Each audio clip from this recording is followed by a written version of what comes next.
Welcome to The Explainer.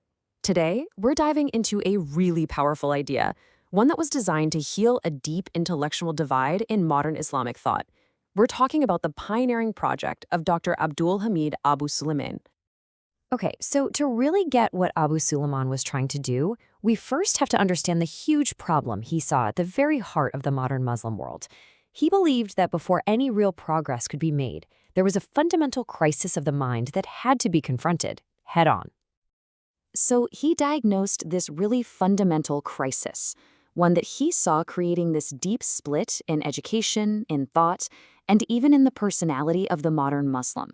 He saw a world that was basically divided against itself, and he was determined to figure out why. And what he pinpointed was something he called the duality of education.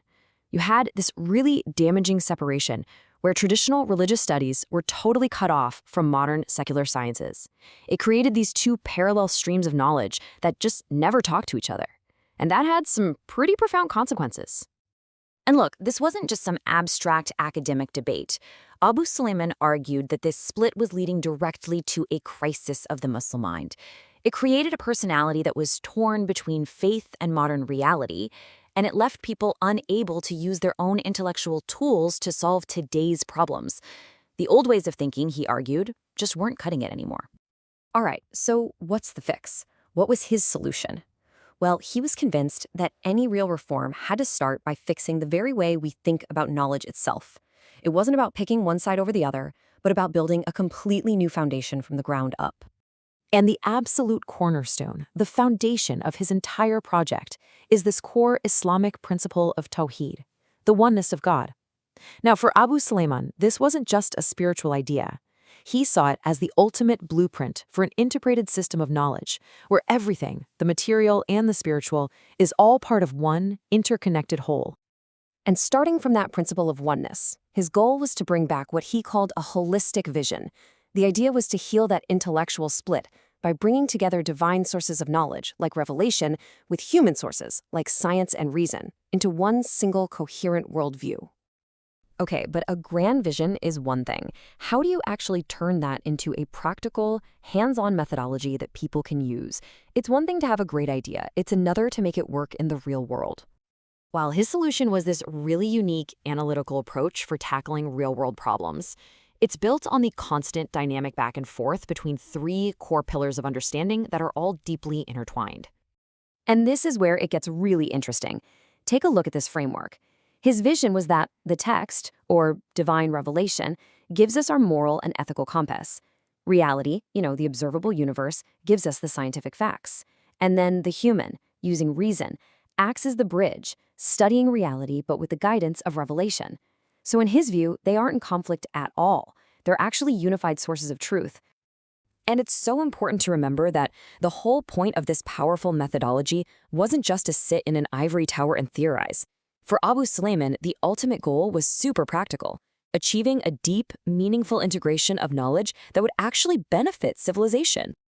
And that brings us to his most famous project, a term you've probably heard, the Islamization of Knowledge. Now, this wasn't about rejecting modern knowledge. It was about reformulating it, reorienting it from the ground up so that it's guided by this integrated Islamic worldview. The whole idea here was to achieve what he called the unity of knowledge. It's about integrating the world of faith, the unseen world, with the world of empirical, observable reality, the seen world. This concept was just beautifully captured in this phrase, joining the two readings. It's like you're reading from two books at once, the book of Revelation and the book of the universe.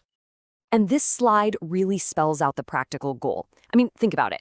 Imagine a psychology that doesn't just see a person as a set of behaviors, but understands them within a spiritual context.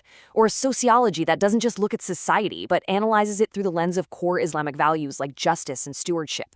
That was the vision, to create modern social sciences that could actually solve today's problems while being deeply authentic to this integrated worldview. Now, Abu Suleiman didn't see this as some kind of overnight fix.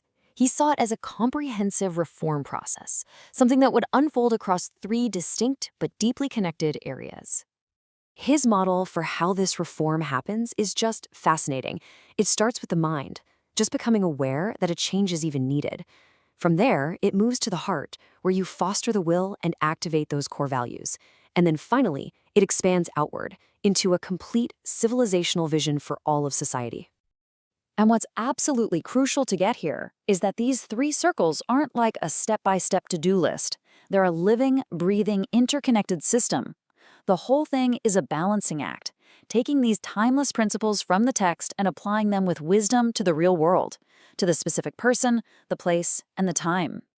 So in the end, AbdulSulayman's life's work wasn't just about pointing out a problem, a crisis of the mind. It was about offering a solution. He gave a detailed, actionable blueprint for a real intellectual and cultural renewal. And that leaves us with a pretty big question to think about, right? In our world today, which often feels so fractured and divided, where experts in one field rarely talk to experts in another, what can we all learn from an approach that tries to bring it all together, faith, reason, and reality, to solve our biggest challenges?